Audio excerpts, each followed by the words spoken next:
Bar... Please, I'm begging you, the woman in the $1,000 suit whispered, her voice cracking. Elias Sterling, a waiter just ending his shift, stared at her. This was Adriana Langley, the CEO of Langley Innovations, a woman famous for her ice-cold control, and she had just cornered this black single dad by the restaurant's steaming dumpsters. You're a waiter. You have a daughter. You're perfect. Elias instinctively took a step back, the smell of alley grime mixing with her expensive perfume. Perfect for what? He automatically checked his watch. His 7-year-old daughter, Amara, was waiting for him in the staff break room, coloring. He was already 5 minutes late. Adriana took a shaky breath, her mask of command shattering. I need you to pretend to be my husband for 1 week. If you don't... She looked over her shoulder, her eyes wide with a fear he'd never seen in a boardroom photo. I lose everything. Elias just looked at her. This had to be a joke. A very, very strange joke, Mrs. Langley, I think you have me confused with someone else. I just brought you your sea bass. No, I've been watching you, she said, her words tumbling out in a frantic rush. You've been my waiter 3 times this month. I've seen you with your daughter, how you talk to her, how she looks at you. You're gentle, you're believable. Believable as what? As my husband. Adriana's hands were clenched so tight her knuckles were white. I'm about to close the biggest deal of my life, a 9-figure merger with Kenjiro Akagi. It's not just business, it's everything. My company depends on this. Elias frowned. What does your merger have to do with me? Because Mr. Akagi isn't a normal billionaire, she explained, pacing the small, damp space between the wall and the dumpsters. He's old school. He doesn't trust contracts as much as he trusts character. His entire philosophy is built on family, on legacy, on stability. He's known for it. He walks away from deals if he senses dysfunction. She stopped, her gaze desperate. He's flying in from Tokyo in 3 days. He has insisted on having a celebratory dinner with me and my happy family at my home. It's the final test. So, Elias said slowly, what's the problem with your actual family? Adriana's face hardened, the brief vulnerability vanishing, replaced by a flash of pure venom. My actual family consists of my ex-husband Terrence, who left me for his assistant a year ago to the day of this dinner, in fact. An event so public it caused my 5-year-old daughter Cora to stop speaking. She's selectively mute, hasn't said a word since. Elias's posture changed. The waiter disappeared and something else flickered in his eyes. A deep familiar ache. Terrence knows about this deal. Adriana continued, her voice dropping to a harsh whisper. He's jealous. He's vindictive. He's threatening to call Akagi's office and expose me to tell him I'm a failed wife, a failed mother, and that my entire life is a lie. He'll sabotage everything. She stepped closer. I saw you tonight. You're a single father. You're a waiter. You need money. I will give you $500,000 cash for 1 week of your time. You move into my penthouse. You play the part of my loving husband. You smile for the old man, and then you disappear. No one gets hurt, and you are rich. Please. He'll be here in 3 days. I'm out of time. $500,000. Elias's mind reeled. That was life-changing. It was a house, not a rented apartment. It was Amara's college fund, guaranteed. It was an end to double shifts and aching feet and the constant dull panic about next month's rent. He could finally breathe. He looked at Adriana Langley. She was right. He was a waiter. She saw him as a simple prop, a desperate man who could be bought and controlled, an easy fix. He thought about Amara waiting for him, her crayons, and her unwavering trust. He thought about his old life, the one before the aprons and the trays, the life he'd buried. As a black man in a high-pressure environment, he was used to being underestimated, but never so crudely. I won't take your money, Elias said, his voice quiet but firm. Adriana blinked, the certainty draining from her face. What? Of course you will. I'll make it $700,000. Just name your price. I don't want your money, Mrs. Langley, Elias repeated, cutting her off. The alley suddenly felt very still. Then what?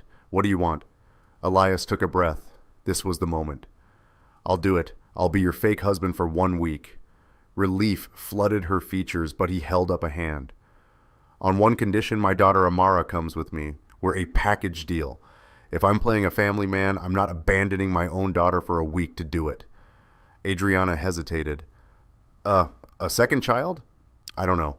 And my second condition, Elias said, his gaze locking on hers suddenly intense, is the one that leaves you speechless from the moment I walk into your home until the moment Mr. Akagi leaves. All your nannies, your specialists, your therapists for Cora, they're gone. That's absurd, Adriana hissed. My daughter has the best care. The best care isn't working, Elias said bluntly, but not unkindly. You said it yourself. She hasn't spoken in a year.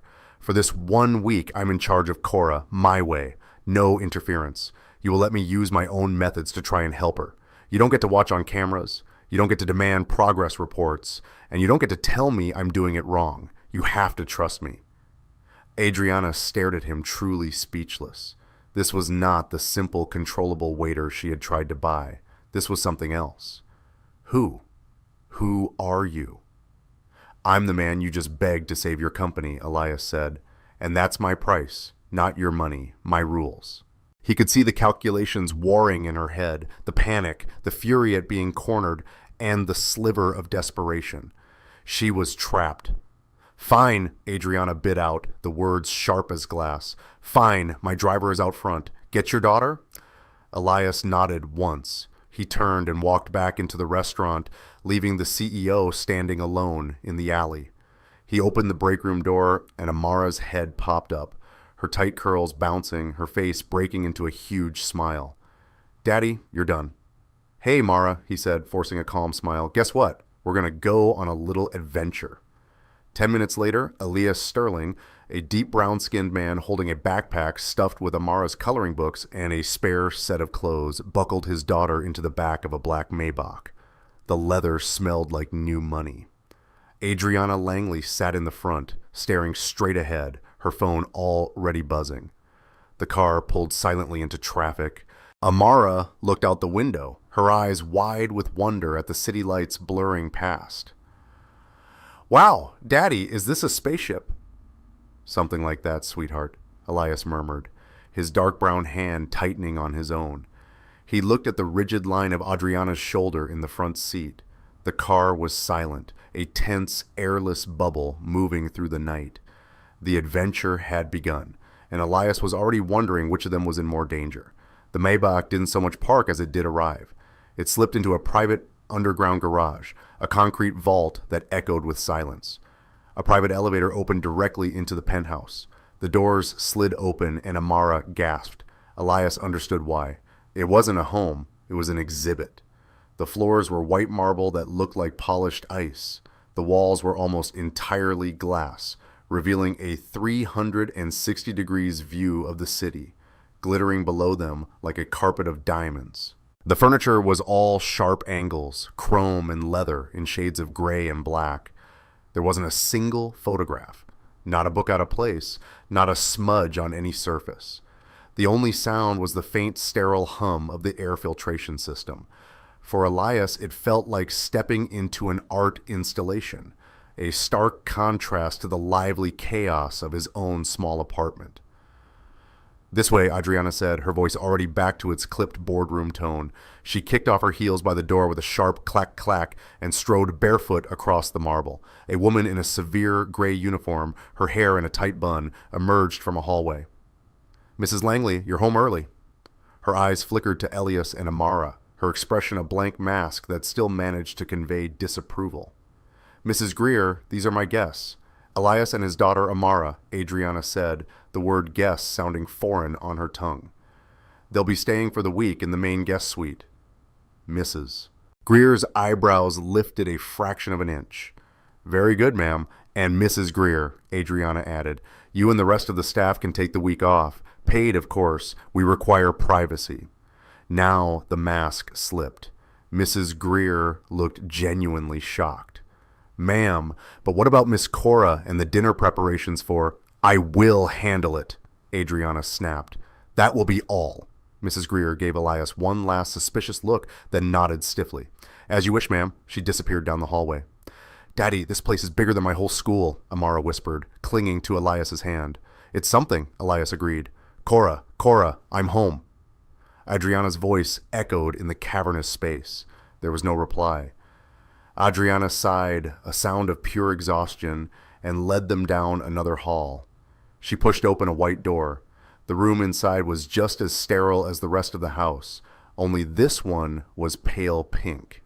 In the corner, a tiny girl with big dark eyes and messy brown hair sat on the floor. She was 5 years old, but looked smaller, fragile. She was staring at a tablet in her lap, her thumb moving back and forth in a repetitive, meaningless swipe. A young woman in scrubs, the night nanny, sat in a chair, watching her. "Cora," Adriana said again, softer this time. The girl didn't look up. She didn't flinch. It was as if no one had spoken. "You can go, Helen," Adriana said to the nanny. "I'll take it from here. Your services won't be needed for the rest of the week." The nanny looked relieved. She gathered her things and left, casting a sympathetic glance back at the silent child. Now it was just the four of them. Adriana walked over and stood over Cora, a formidable shadow. "Cora, look at me. I'm home. We have guests." No response. The thumb just swiped, swipe, swipe, swipe. Adriana's jaw tightened. She was embarrassed. Elias could see it clear as day. This was not part of the happy family image. "Hi, Cora," a small voice piped up. Amara had let go of Elias's hand and crept forward. She knelt on the floor a few feet away from Cora. "My name's Amara," she said, holding out her worn, slightly grubby teddy bear. "This is Barnaby. He likes pancakes and hates broccoli. What's your tablet's name?" Cora's thumb paused. For 1/10 of a second, her eyes darted to Amara, then back to the screen. It was the first real reaction she'd shown. Adriana let out an impatient breath. "She doesn't talk. I told you it's useless." Elias put a hand on her arm. "Adriana, go to your office. Go to whatever it is you do. We'll be fine." "I can't just—" "You agreed," Elias said, his voice low and firm. "My rules. No interference. Go." Adriana looked from Elias's steady gaze to her daughter's vacant one. She was a woman who commanded thousands, and she was utterly lost in this 12x12 room. She turned and walked out, her footsteps echoing her retreat. Elias sat on the floor, leaning his back against the wall. He pulled a coloring book and a broken crayon from Amara's bag. He didn't look at Cora. He just started coloring badly, going outside the lines of a cartoon dinosaur. Amara, understanding the cue, sat next to him and started chattering. "No, Daddy, you're doing it all wrong. The T-Rex is green, not blue. Everybody knows that. Barnaby knows that." They sat there for an hour coloring, talking about school, making up silly stories. Cora never looked up, but the repetitive swipe, swipe, swipe from her tablet had stopped. She was just listening.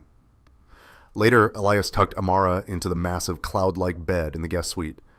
"Daddy, that little girl is sad," Amara murmured, her eyes heavy with sleep. "I know, baby," Elias said, kissing her forehead. "That's why we're here, to help." "Okay," she yawned. "Can we have pancakes for breakfast?" "I'll see what I can do," he smiled. He walked out into the main living area. The city lights were dazzling, but inside the penthouse was dark and cold. He found Adriana in a vast kitchen that looked like it had never been used. She was staring into an empty stainless steel refrigerator holding a bottle of water. "Is she asleep?" Adriana asked, not turning around. "Amara is. Cora is in her room." "This is a mistake," Adriana whispered, leaning her head against the fridge. "This is never going to work. Akagi will see right through it. He'll see her. He'll know." "He'll know what?" Elias said, walking closer. "That she's a child who's hurting, that she's scared. He'll know that I can't even manage my own home." Adriana shot back, her voice tight. "He'll see weakness. That's all Terrence is. That's all this is. A weakness." Elias looked at this powerful, brilliant woman who saw her daughter's pain as a liability. "She's not a weakness, Adriana. She's a kid," he said. "Get some sleep. We start tomorrow." "Start what?" "My method," Elias said, opening and closing cabinets. He found a single, lonely-looking bag of flour in the back of a pantry. "Tomorrow, we make pancakes." Adriana just stared at him like he was insane. But for the first time that night, she didn't argue. She just watched him as he hunted for a mixing bowl, a man in a waiter's uniform planning a meal in a kitchen worth more than his car. and for a split second, the house felt a tiny bit warmer. The next morning, Elias was up before the sun, the city lights still twinkling outside the glass walls. He found the high-tech coffee machine, and after a brief, confusing battle with its touchscreen, managed to brew a pot. The smell of coffee was the first remotely human thing that had happened in the penthouse. He heard a small sound and turned. Cora was standing in the kitchen doorway, a small silent shadow in her pajamas. She was clutching a worn, gray stuffed elephant. She hadn't made a sound, but he'd felt her presence. "Morning, Cora," Elias said, his voice casual. He didn't kneel. He didn't try to get her attention. He just went back to the pantry, pulling out the flour, an egg carton, and a jug of milk he'd had delivered in the middle of the night, along with chocolate chips and maple syrup. Amara bounded in moments later, her coils a mess of tangles, dragging Barnaby the bear by one ear. "Pancakes? Is it pancake time?" "It is pancake time," Elias confirmed, handing her a plastic mixing bowl. "Mara's on stirring duty." "Yes," Amara cheered. She pulled a stool over to the counter. Elias began mixing the batter, narrating his actions. "Okay, so we need 2 cups of flour, and Mara, what's the most important ingredient?" "Chocolate chips," she yelled. "Exactly, 1,000,000 chocolate chips." He poured a handful into the batter, and Amara began to stir with messy enthusiasm, sloshing a bit over the side. In a normal home, it would be nothing. In this pristine white kitchen, it felt like an act of rebellion. Cora hadn't moved. She just watched from the doorway, her dark eyes tracking the activity. She was invisible, and she knew it. "Hey, Mara, can you ask our guest if she likes chocolate chips?" Elias asked, his back to Cora. Amara, catching on, turned on her stool. "Hey, Cora, you want chocolate chips or blueberries? Daddy can't make blueberry ones. They always look gross." Cora just stared, her grip tightening on the elephant's ear. "She's shy, Daddy," Amara whispered. "That's okay," Elias said. "We'll just make extra in case." The kitchen soon filled with the warm, sweet smell of pancakes. Elias flipped them onto plates. He made one for Amara, one for himself, and then he made a third, smaller one. He used 2 chocolate chips for eyes and a slice of banana for a smile. He walked over and placed the plate on the small breakfast table nowhere near Cora. He just left it there. "Pancakes are ready," he announced. Amara dug in. Elias sat down and started eating. They talked, they laughed. They ignored the third plate. Cora inched into the room. She stood by the table. She looked at the pancake. She looked at Elias, who was busy arguing with Amara about whether Barnaby deserved his own bite. Slowly, Cora reached out one tiny finger.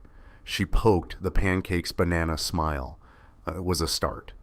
The sound of a door slamming shut made all 3 of them jump. Adriana strode into the kitchen, already in a sharp blazer, holding her phone to her ear. "No, that's unacceptable. I told them the deadline was yesterday."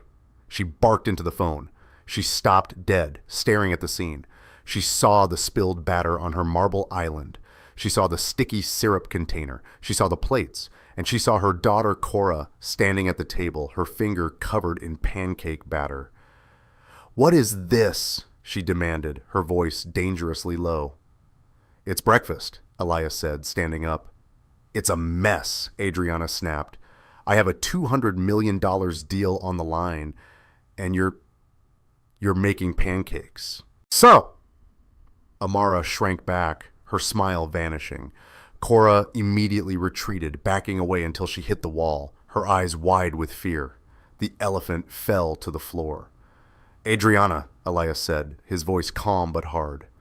"We had a deal. My rules. My rules didn't include destroying my kitchen and traumatizing my daughter." "Traumatizing her," Elias said, his voice rising for the first time. "Look at her, Adriana. She was scared of you, not the pancakes. She was about to engage. She touched the food. That's the first step." "A step? I don't need a step," Adriana cried. And now her frustration was so raw, it sounded like pain. "I need a miracle. I need Mr. Akagi to see a happy, functional child in 4 days, not one who pokes at her food." "She is not an accessory for your deal," Elias shot back, moving to stand between Adriana and the kids. "She's a child. This is what healing looks like. It's messy. It's slow. It's not a business projection. You can't just order it from a catalog." How would you know?" Adriana said, her words dripping with condescension. You're a waiter. The word hung in the air, heavy and sharp, confirming the box she had him mentally locked in. Elias's face didn't change, but his eyes went cold. I was a pediatric speech therapist for 10 years, he said, his voice flat. I specialized in childhood trauma and selective mutism. I ran the top clinic on the West Coast. Adriana's entire posture faltered. What? What did you say? I quit 5 years ago, Elias continued, his voice rough with a memory he never revisited. When my wife Nia died, I couldn't fix my own life, so I had no business trying to fix anyone else's kids. So yes, I'm a waiter. It's easier. It's quiet.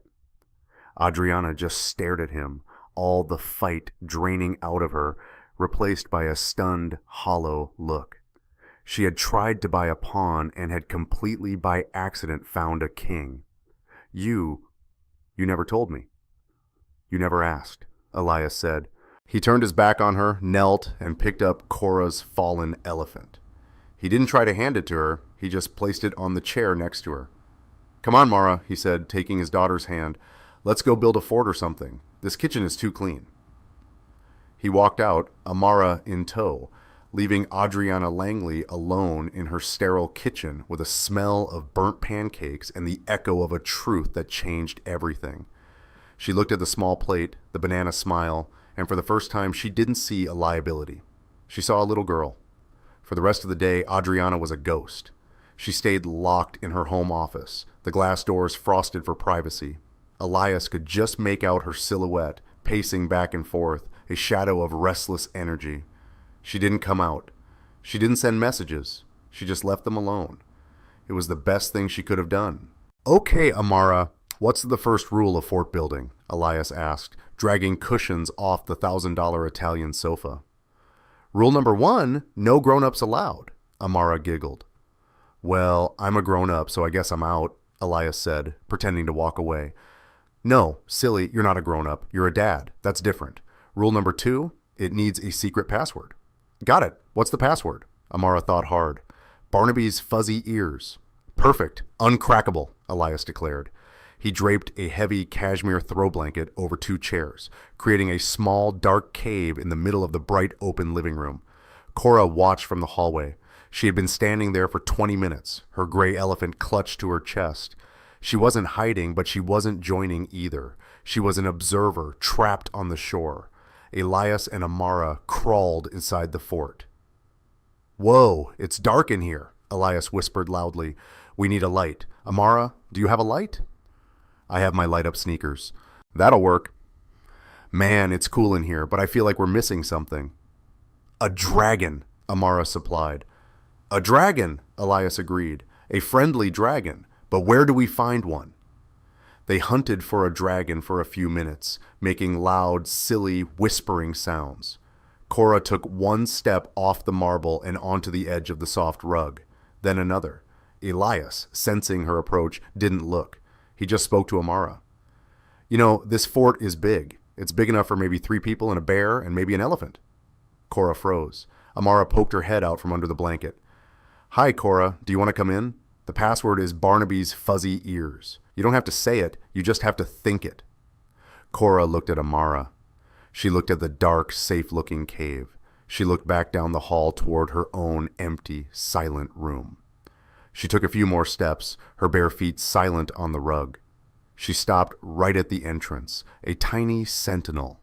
Elias's dark brown hand emerged, palm up. He didn't reach for her, he just left it there, a quiet offering. There's a really good spot right here. It's dragon-proof. Cora stared at his hand. It was a strong, dark brown hand, slightly calloused from carrying trays, but steady. It wasn't demanding anything. It wasn't pulling her. It was just waiting. She lifted her own small hand. She didn't take his, but she reached out and with one finger lightly tapped his palm. Then she darted back, retreating to the hallway. Amara looked disappointed. She didn't come in. But she almost did, Elias said softly, watching Cora's small shadow disappear. She almost did. That's a win, Mara. That's a huge win. Later that evening, after the girls were asleep in their separate rooms, Elias found Adriana in the kitchen. She was standing where he'd left her, but the pancake mess was gone, cleaned by a ghost. She was nursing a glass of wine. She's not asleep, Adriana said, her voice low. Cora, she's in her room, but she's not asleep. She's just sitting. She will, Elias said. He leaned against the counter, a weary distance between them. Why did you quit? Adriana asked bluntly. If you were so good at it, this speech therapy. Elias was silent for a long time, staring out at the city. My wife, Nia, she got sick fast. One day we were arguing about what color to paint the nursery, and 6 months later she was gone. Amara was 2. He swallowed, the memory still sharp.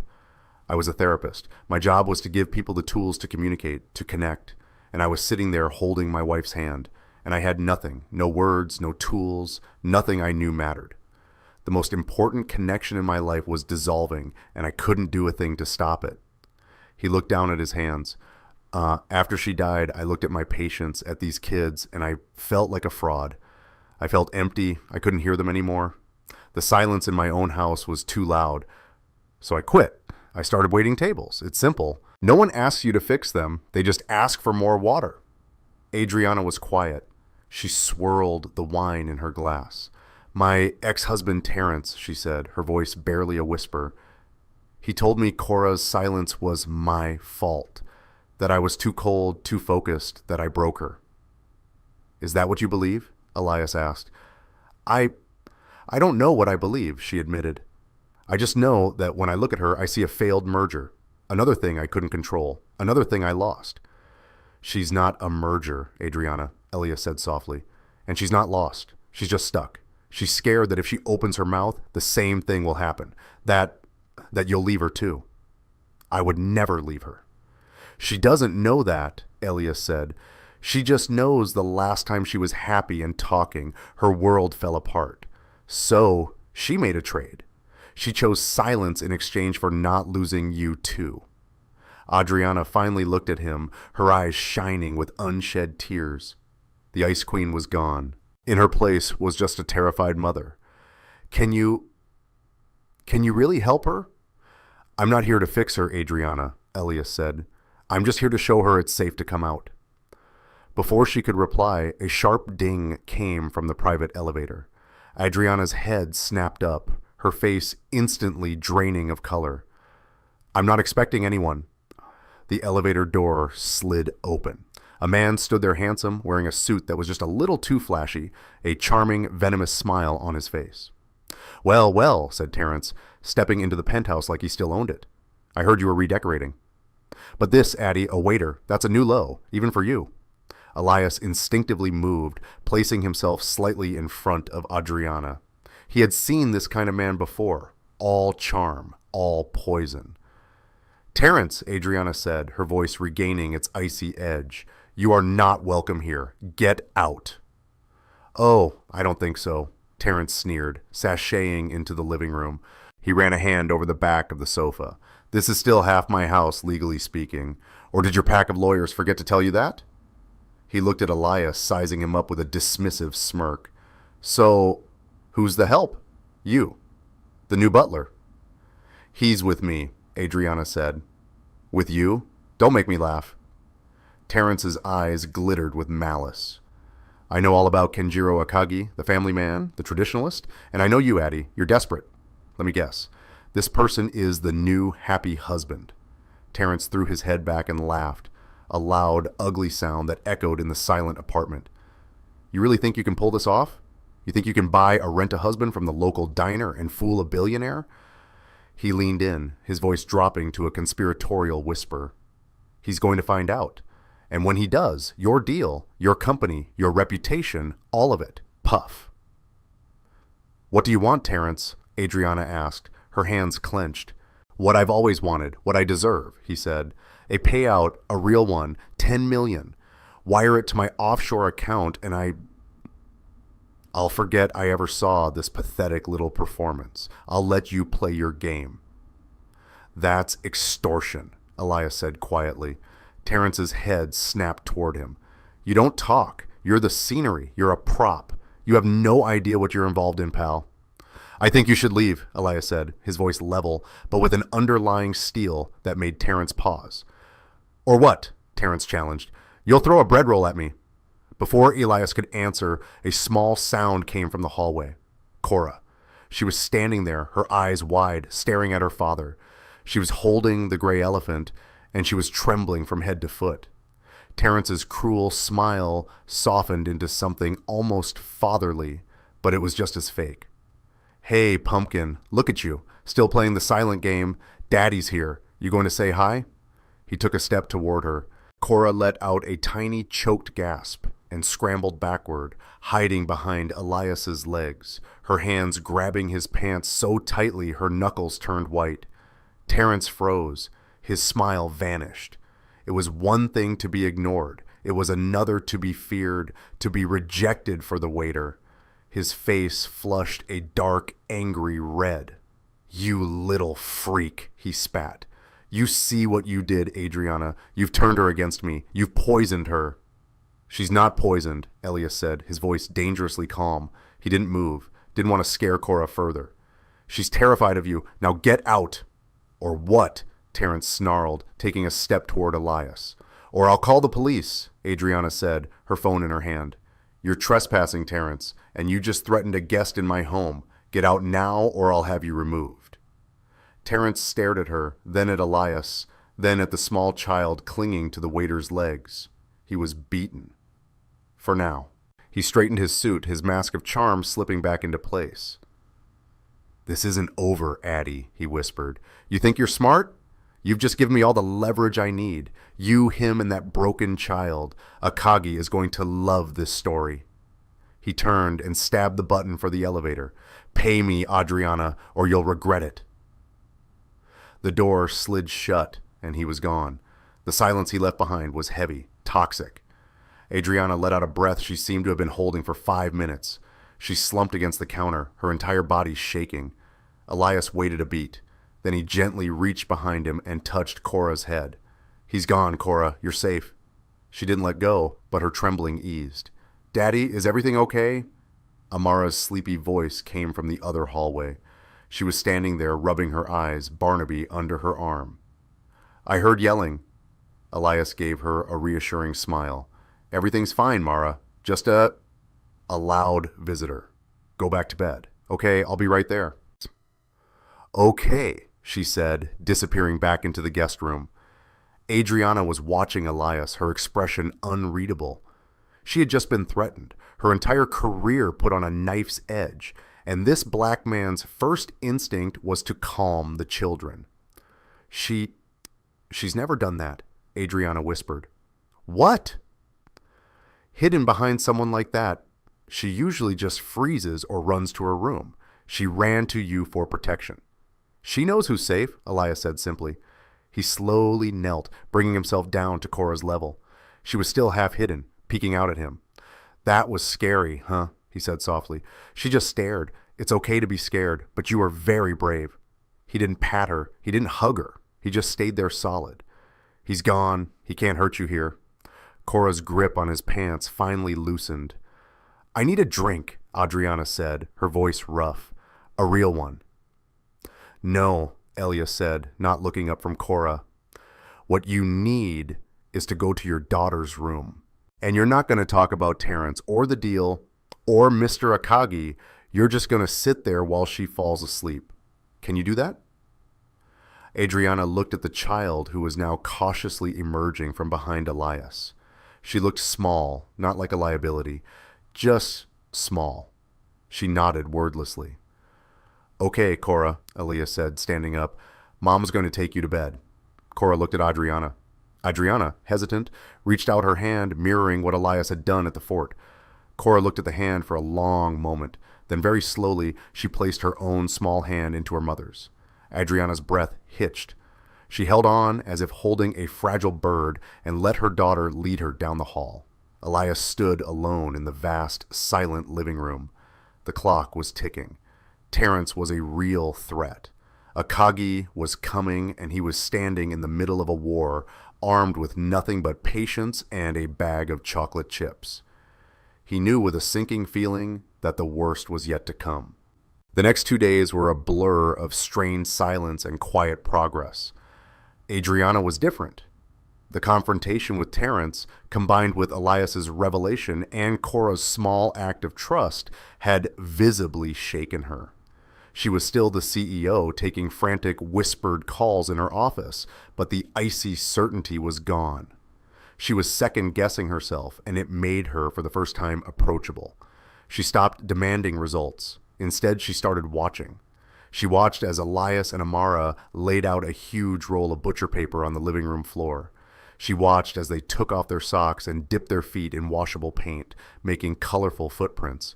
She watched as Cora sat on the edge of the rug, her hands clasped, mesmerized by the mess and the laughter. "Your turn, Cora," Amara had called out, her own feet dripping blue. Cora predictably shrank back. "That's okay," Elias said, not missing a beat. Maybe your elephant wants to try." He held out the paint tray. Cora looked at her gray elephant, then at Elias. She took a tiny, hesitant step forward and dipped the elephant's cloth foot into the red paint. Then, very carefully, she pressed it onto the paper. A small red elephant foot-shaped stamp. She did it again and again, red, blue, yellow. She didn't smile, she didn't laugh, but her entire body was thrumming with concentration, a silent, focused joy. Adriana, watching from the kitchen, felt a bizarre, painful tightness in her chest. She couldn't remember the last time she'd seen her daughter play. That evening, Elias found an old acoustic guitar tucked away in a media closet, clearly forgotten. It was Terrence's. The sight of it made Adriana flinch. He never played it. It was just for show, she said, her voice laced with old bitterness. Elias picked it up. It was out of tune. He spent 10 minutes patiently twisting the pegs, his ear tilted, his expression focused. The penthouse filled with the plinking, discordant sounds of tuning. Then he started to play. It wasn't a performance, it was simple, just 3 or 4 basic chords over and over, a gentle, repetitive rhythm. Amara, recognizing the tune, began to sing.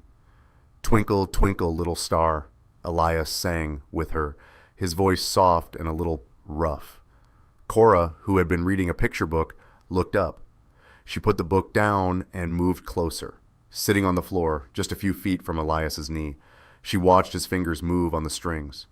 "How I wonder what you are," Elias sang, his eyes on Cora. He slowed the tempo, playing the chords even more gently, up above the world so high, like a diamond in the sky. He stopped playing but let the last chord hum in the air. He looked at Cora. "You know this part, don't you?" He murmured. He didn't ask her to sing. He just acknowledged her. Cora's lips parted just slightly. No sound came out, but she breathed. A small, rhythmic exhale. Adriana, standing in the doorway, held her breath. It was working. Whatever this magic, this patience was, it was working. Her daughter, who had been a porcelain doll for a year, was starting to show the faintest cracks of life. The next day, the day before Akagi's arrival, the preparations began. Adriana was a nervous wreck. "He lands tomorrow at noon. The dinner is at 7 o'clock. Mrs. Greer is coming back for one day. She's the only one who knows his preferences. The menu is set." She paced the living room, holding a tablet. "Now, our story. We need to practice." Elias sighed. Adriana. "No, we have to," she insisted. "He's going to ask questions. Mr. Akagi believes trust is built on personal details. He'll want to know how we met." "Fine," Elias said, sitting on the sofa. "How did we meet?" "We met at a charity gala," Adriana said, reading from her notes. "You were a philanthropist specializing in children's charities." Elias almost laughed. "A philanthropist? Adriana? I'm a waiter. He's going to know in 5 seconds I'm not some trust fund kid." "Then what?" she said, panicked. "The truth," Elias said, "or close to it. We met at the restaurant. You were a customer. I was your waiter. We connected. It was simple. It's believable. Rich with CEO falls for the normal guy. It's a better story." Adriana looked horrified. "That I fell in love with my waiter. That's us. That's not the image I'm trying to project." "It's better than a lie that falls apart," Elias argued. "What about my job? Am I still a waiter?" "No, you're a consultant," she said, tapping on her tablet. You're advising me on the Langley Foundation's new pediatric speech therapy wing. Elias's eyebrows shot up. You're building a pediatric speech therapy wing. I am now, she muttered, typing furiously. A $10 million endowment. It'll be in the press release tonight. It makes your presence legitimate. It makes sense. Elias stared at her. She had just in the span of 30 seconds invented and funded a multi-million-dollar charitable foundation just to prop up their lie. The scale of her wealth and her desperation was staggering. Fine, Elias said. I'm a consultant. We met at the restaurant, and we've been married for 2 years, she continued. Amara is from your first marriage? Her mother passed away. Cora adores her. We're a blended family. She looked up, her eyes pleading. Is that okay? It's fine, Adriana. We need to look in love, she said, her voice small. He's going to be watching. We'll look like a family, Elias said. That's the best I can do. The tension in the house was a palpable thing. It was the night before the dinner. Adriana was rehearsing menu details with Mrs. Greer. Amara was asleep. Elias was sitting on the floor in Cora's room.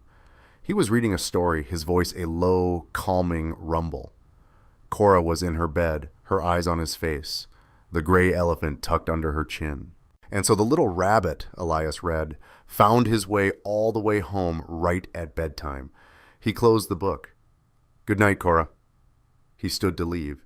As he reached the door, a tiny, impossibly small sound came from the bed. It was almost a sigh, a whisper of a nigh. She whispered to the elephant. Elias froze. He didn't turn. He didn't react. He just stood there, his heart hammering in his chest. He was terrified that if he moved, the spell would break. He waited. Silence. He clicked off the light. Good night, Cora, he said again, his voice thick. He walked out into the hall and leaned against the wall, closing his eyes. It was the first word. A broken, barely there piece of a word, not even directed at him, but it was a start. He walked into the living room where Adriana was agonizing over flower arrangements. It's not going to work, she was muttering. He's going to know. He's going to see the cracks. Terrence is going to call, and this entire thing is going to... Adriana, Elias said. She looked up, annoyed. What? I'm busy. These roses are pink. They're supposed to be white. She said night, Elias said. Adriana's hands stilled on the vase. What? Cora? She said night to her elephant. Adriana's face crumpled. She didn't make a sound, but 2 perfect tears rolled down her cheeks. She sank onto the sofa, her hands covering her mouth. The ice was gone. The dam had broken. She's in there, Adriana, Elias said, sitting across from her. She's trying. Adriana looked at him, her eyes raw and grateful and terrified all at once. The lie, the deal, the performance. It all seemed to fade, replaced by this one tiny, miraculous sound. For a second, they weren't a CEO and a waiter. They were just 2 parents staring at a breakthrough. The penthouse was transformed. The cold, sterile rooms were now filled with the warm, savory smells of Mrs. Greer's cooking. White orchids and roses graced every surface. The sharp, modern furniture was softened by ambient lighting. It looked like a home, albeit a ridiculously expensive one. Elias stood by the window, adjusting the knot on a tie Adriana had insisted he wear. It felt like a costume. Daddy, you look like a penguin, Amara said, giggling. She was wearing a new blue velvet dress, a gift from Adriana, and she was twirling in front of the glass. And you look like a princess, Elias said, smiling. Now, what's the plan for tonight? I have to be super duper polite, Amara recited, and I have to show Mr. Akagi my drawing. Mr. Akagi, Elias corrected gently. And that's right. Adriana emerged from her bedroom. She stopped. She was wearing a simple, elegant dark green dress. Her hair was down, soft and wavy, not in its usual severe bun. She wore less makeup. She looked younger, softer. You look nice, Adriana, Elias said genuinely. Thank you, she said, her voice tight with nerves. She straightened his tie, her fingers brushing his collar. The brief touch was electric, and they both pulled back, surprised. The new consultant/philanthropist role requires a good tie. Right, Elias said, clearing his throat. There was a new energy between them, the shared secret of Cora's whisper, the looming threat of Terrence, the intensity of the past few days. It had forged a strange, fragile bond. Mrs. Greer appeared. Ma'am, Mr. Akagi's car is downstairs. Okay, Adriana breathed. Okay, everyone, places. It was a ridiculous thing to say, but Elias understood. He took Amara's hand. Adriana went to Cora's room. She emerged a moment later, holding Cora's hand. Cora was in a little yellow dress, her hair brushed, her gray elephant clutched in her free hand. She looked like a doll, her eyes wide and anxious. The private elevator dinged, the doors opened. A man stepped out. He was not what Elias expected. Mr.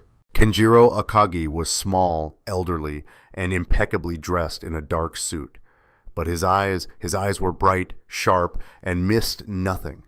He was leaning on a simple wooden cane, and he radiated a powerful, quiet authority.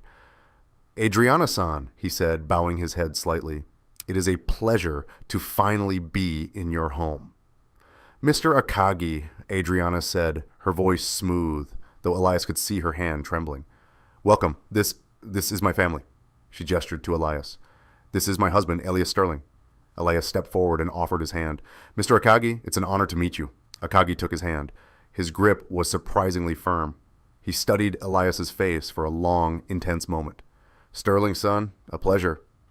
His gaze was so perceptive, Elias felt like the man could read his bank account balance just by looking at him.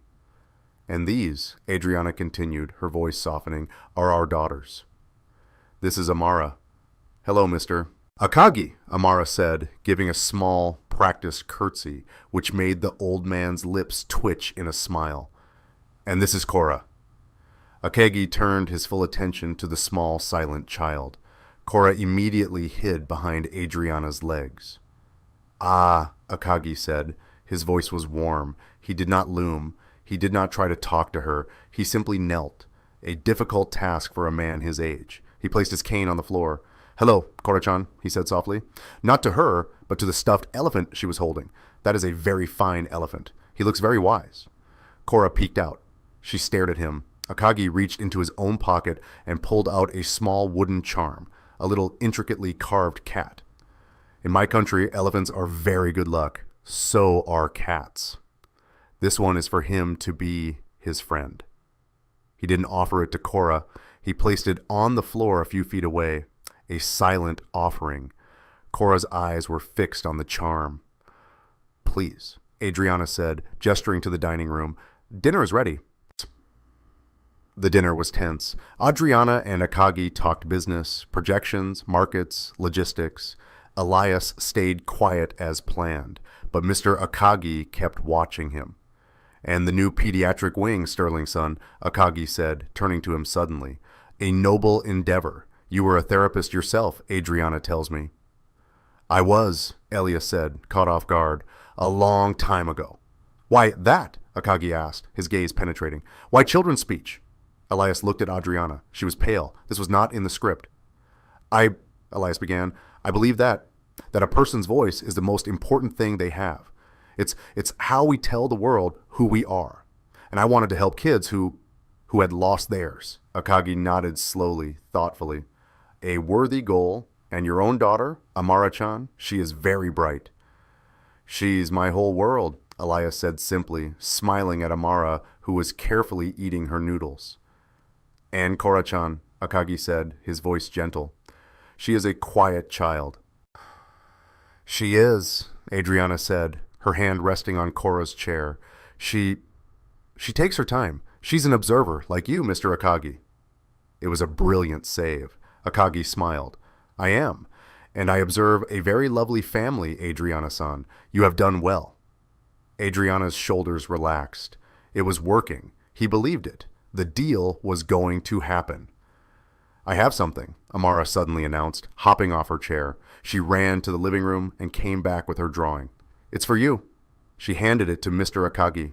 It was a crayon drawing of the four of them, a tall man with coils of dark hair, a woman with brown hair, and two little girls, all holding hands under a rainbow.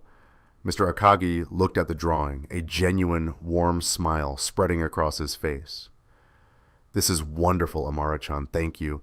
This is the finest gift I have received all of year. He was looking at the drawing, his eyes soft when the elevator dinged. Adriana froze. Her face went ashen. I'm not expecting anyone. I'm not... That must be Terrence, Elias said, his voice grim. He stood up. Terrence, Akagi asked, his brow furrowing. Who is... The doors slid open. Terrence stood there.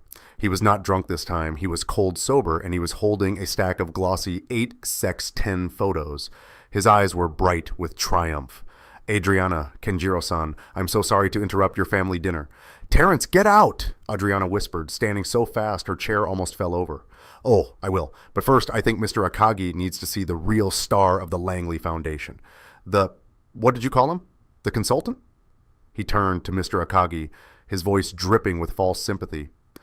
This is a sham, Akagi-san. She hired him. He threw the photos onto the dining table, scattering them across the plates. They were pictures of Elias. Elias in his waiter's uniform holding a tray. Elias outside the restaurant by the dumpsters. Elias walking with Amara, his clothes clearly not those of a philanthropist. His name is Elias Sterling. He's a waiter at the downtown grill, Terrence announced, his voice booming in the quiet room. She's paying him to be here, to lie to you.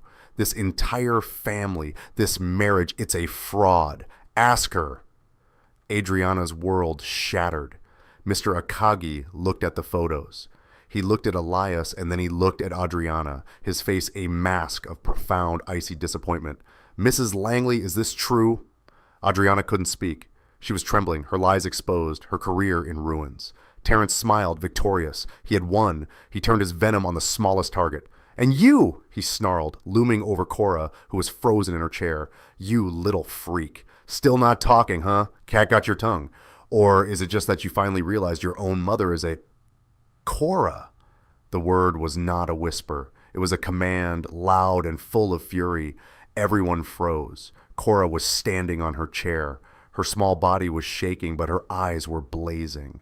She was glaring at Terrence, at her father. Leave, Cora said, her voice stronger now. Leave my daddy alone. She wasn't looking at Terrence. She was looking at Elias. She pointed a tiny, trembling finger at her biological father. You go. Leave now. The silence in the penthouse was absolute. It was as if the city, the air, the world had stopped. Terrence just stared, his face a mask of disbelief. Adriana had her hands over her mouth, tears streaming down her face, making no sound. Amara's eyes were as wide as saucers. Cora, having spoken her truth, suddenly seemed to realize the volume of her own voice. The fury drained away, replaced by a rush of fear. Her face crumpled. She looked at Elias, her lip trembling. And then she did something she had never done. She ran, not to her room, not to her mother. She ran straight to Elias and wrapped her arms around his legs, burying her face in his pants, and burst into tears. Loud, hiccuping, terrified sobs.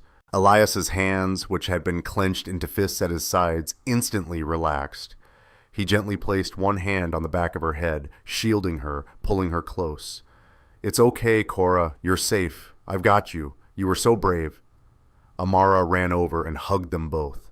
A tiny, loyal protector. You tell him, Cora. He's a mean man. The tableau was striking, the fake father standing firm, shielding the two little girls who clung to him as if he were their anchor. Terrence looked at them, then at Adriana, then at Mr. Akagi. He saw his victory, his leverage, his entire plan dissolving in the face of a 5-year-old's courage. The revelation of the lie was now completely overshadowed by the power of the moment. Mr. Akagi stood up. He walked not to Adriana, but to Terrence. He was a small man, but he now seemed to tower over the younger, taller man. He did not raise his voice. He didn't have to.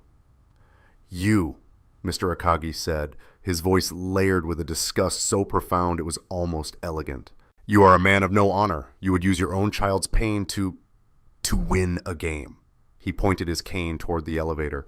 Security is on their way. You will leave this home and you will not contact Mrs. Langley or her family again. You can't, Terrence stammered. I can, Mr. Akagi said. My associates are thorough. I know exactly who you are, Mr. Terrence Croft. I know about your debts. I know about your threats. You will find your access to your ex-wife's accounts are now frozen. You are finished. Terrence's face went white. He had overplayed his hand and lost everything. Without another word, he turned and fled to the elevator. A defeated, pathetic man. The doors slid shut. Silence returned, but this time it was different. It was the calm after a storm. Adriana was still by the table, shaking, her face wet with tears of shame, relief, and shock. She looked at Mr. Akagi, her poise utterly gone. Mr. Akagi, I am so sorry, she whispered, her voice breaking. You have to believe me. I was desperate. You lied to me, Mrs. Langley, Mr. Akagi said, his voice firm. But the ice was gone. He walked over to the table and picked up Amara's crayon drawing from where it had fallen. You lied about your circumstances, he said, looking at the drawing. You fabricated a husband. You staged a performance. He paused and looked over at Elias, who was now kneeling, rocking Cora gently as her sobs subsided. But you did not lie about family, Mr. Akagi continued, his voice softening. He gestured to the scene. I have seen many families in my life, Adriana. I have seen real families with less love, less loyalty than what I am seeing in this room right now. He looked at Elias. You, Sterling son, you are not a philanthropist. You are a waiter. But you have the character of a king. You have done what batteries of doctors and this woman's great wealth could not. You gave that child her voice back. You showed her what a daddy is. Adriana was openly crying now, a quiet, shuddering relief. The deal is on, Mrs. Langley, Akagi said. Adriana's head snapped up. What? The deal is on, he repeated. The Langley-Akagi merger will proceed, but on one new condition. Anything, Adriana breathed. I am not just investing in your technology. I am investing in your recovery, in your integrity, and I am investing in his character. He nodded at Elias. The new pediatric wing you announced? I am personally matching your $10 million endowment, and I want Mr. Sterling to run it. Elias's head snapped up, his eyes wide with shock. What, Mr. Akagi? I'm a waiter. You are a therapist, Akagi corrected gently, and you are a healer. This is not a request. It is my condition for the merger. You will not waste this gift serving tables. He turned and bowed to them. Thank you for the most eventful dinner of my career. And thank you, Amara-chan, for the drawing. I will treasure it. The door shut, leaving them alone. The penthouse was a wreck. Photos were scattered. Plates were half-eaten. And in the middle of it all, Elias was kneeling on the floor, holding a crying Cora with Amara hugging his neck. Adriana slowly walked over. She didn't say anything about the deal. She didn't say anything about the money. She just knelt in front of them in her $1,000 dress. She looked at Elias, her eyes raw. You stayed. Even when Terrence, you stayed. I told you I'd help your daughter, Elias said, his voice thick. I keep my promises. She called you. Daddy, Adriana whispered, her hand reaching out, hovering, afraid to touch Cora. It's okay, Mommy, Cora whispered, her face still hidden in Elias's shirt. Adriana let out a choked sob. She put her hand on Cora's back. Cora didn't flinch. Instead, she leaned into the touch, and there on the cold marble floor, surrounded by the wreckage of a lie, the three of them and Amara cried together for the first time. Not as a CEO, a waiter, and two kids, but as something new, something messy and strange and very, very real. 1 month later, the city looked different. The autumn sun slanted through the window of a small second-floor apartment, illuminating dust motes dancing in the air. The smells were not of sterile air filtration, but of old books, cinnamon, and the grilled cheese sandwiches Elias was flipping on the stove. Amara was at the small, mismatched kitchen table, humming as she scribbled in her coloring book. It was normal, quiet, back to the way things were, but nothing was the same. Elias was back in his waiter's uniform, his shift starting in an hour.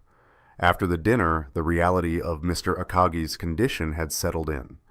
The penthouse felt too big, the silence too heavy. Elias and Amara had returned to their apartment, not as an ending, but as a necessary pause. The director role was real, but it wasn't a switch he could flip overnight. I can't just become that person, Adriana, Elias had explained to her a week later over coffee, their first real meeting. I quit for a reason. I'm scared. Adriana surprisingly had understood. Take your time, Elias, she'd said, her voice softer than he'd ever heard it. The foundation isn't going anywhere. Akagi-san wants you, not a rushed decision. So, for the past few weeks, Elias had tried to live in a strange transitional limbo. He'd had meetings with Adriana and the transition team in the mornings, and had picked up a few of his old shifts at the restaurant in the evenings. The familiar weight of the tray, the simplicity of the orders, it kept him grounded. It wasn't a retreat. It was an anchor, something real to hold on to while he decided if her world was one he could or should truly join. The first week had been the hardest. The quiet of his own apartment felt like a void. Amara kept asking when they would see Cora again. Elias didn't have an answer.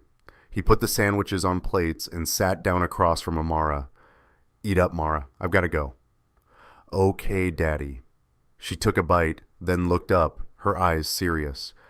I miss Cora, and I miss Mrs. Langley, too. Elias's heart ached.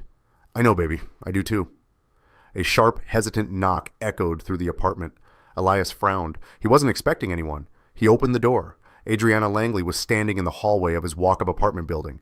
She was not the CEO. She was wearing jeans, a simple blue sweater, and sneakers. Her hair was in a simple ponytail.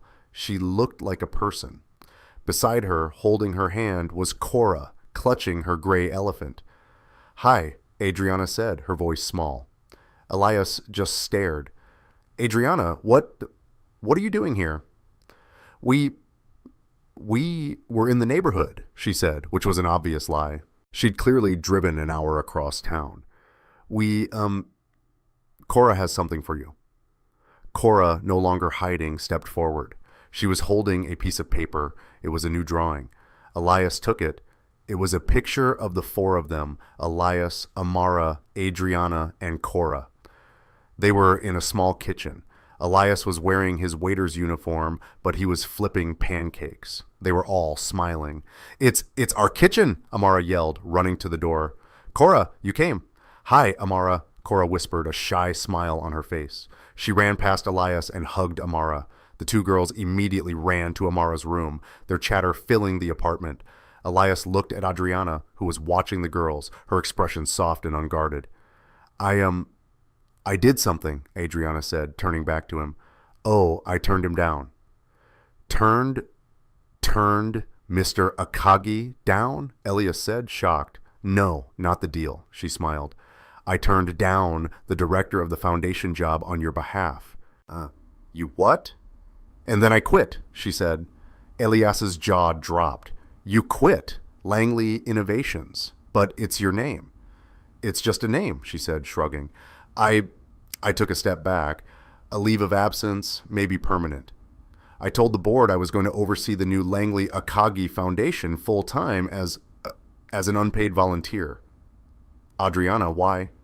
Because you were right, she said, her eyes meeting his.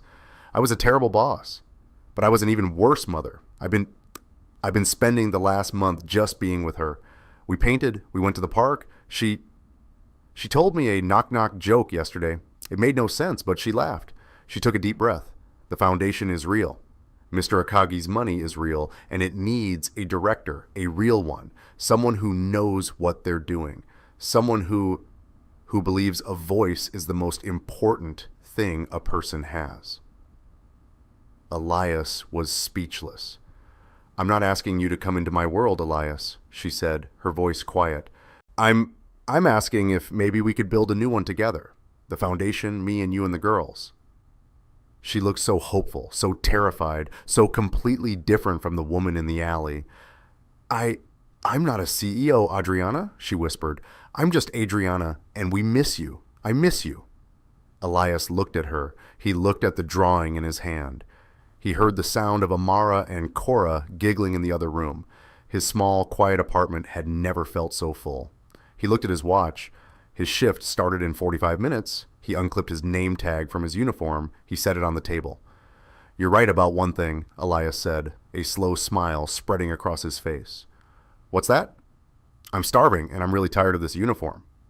He looked toward the kitchen.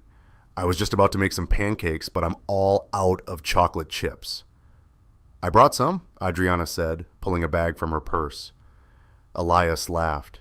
He opened the door wider. Come on in, Adriana. The pan's still hot. She stepped inside, and as she passed him, her hand brushed his. She didn't pull away, and neither did he. The apartment was small, and the furniture was old, but for the first time in 5 years, Elias Sterling felt like he was finally completely home.